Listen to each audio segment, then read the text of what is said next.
The rift between Taylor Swift and MEAWW manager Scooter Braun has been one of the biggest of 2019, and there's been a rather public escalation with Taylor calling Scooter out publicly for exercising tyrannical control over her work. But before we get into what's up, here's some context. It all started when Braun's company Ithaca Holdings acquired Big Machine label, which was owned by Scott Borchetta in June 2019, and Taylor was signed with Big Machine since she was 15. But she moved to Republic Record in a highly publicized deal in 2018, and at that time, all parties concerned made it look like everything was fine and all terms were mutually agreed upon. But come June, when Ithaca acquired Big Machine, Taylor called Scooter and Scott out publicly and said that they were bullies and that they betrayed her trust. Turns out, now that Scooter owns Big Machine, he has all the rights to all of Taylor's old music before her latest album Lover came out. So if anyone has to play a T-Swift song from before, then they have to get Scooter's permission and have to pay him a fee, and that's Taylor included too. And that's where the beef is at now. On November 14th, Taylor posted a tweet with a public appeal against Scooter and Scott. She said that they were not going to let Taylor perform any of her old music at the American Music Awards, where she's being honored as the Artist of the Decade. I've been planning to perform a medley of my hits throughout the decade on the show. I'm not allowed to perform my old songs on television because they claim that would be re-recording my music before I'm allowed to next year. What's more, Taylor also revealed that Netflix is making a documentary on the past few years of her life, but she can't use any of her old music for the film because Scooter and Scott have declined permissions for that too.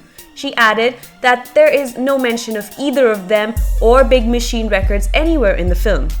Now, obviously, Taylor is distraught by this since she feels these are men who are exercising tyrannical control over someone who just wants to play the music she wrote.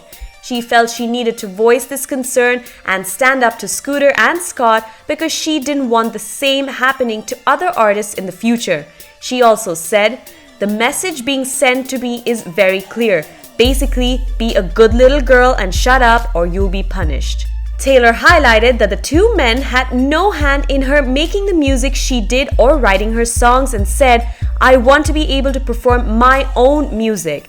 And then she appealed to her fans who call themselves Swifties to reach out to Scooter and Scott so they can let them know how they feel. Taylor's fans jumped to her defense, no doubt, and that is great, since it's definitely unfair that an artist doesn't have the rights to re-record her own music and that two corporate heavyweights are holding her art hostage.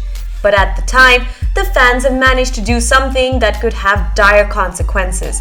Shortly after Taylor's post went up, her fans started doxing Scott and Scooter, which means they shared their addresses and personal phone numbers online.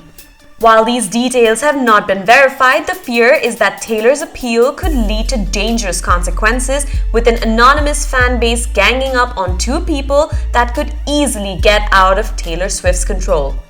It's been seen before how people have been swatted, which is when people call SWAT teams on people as a prank, and that has led to their deaths.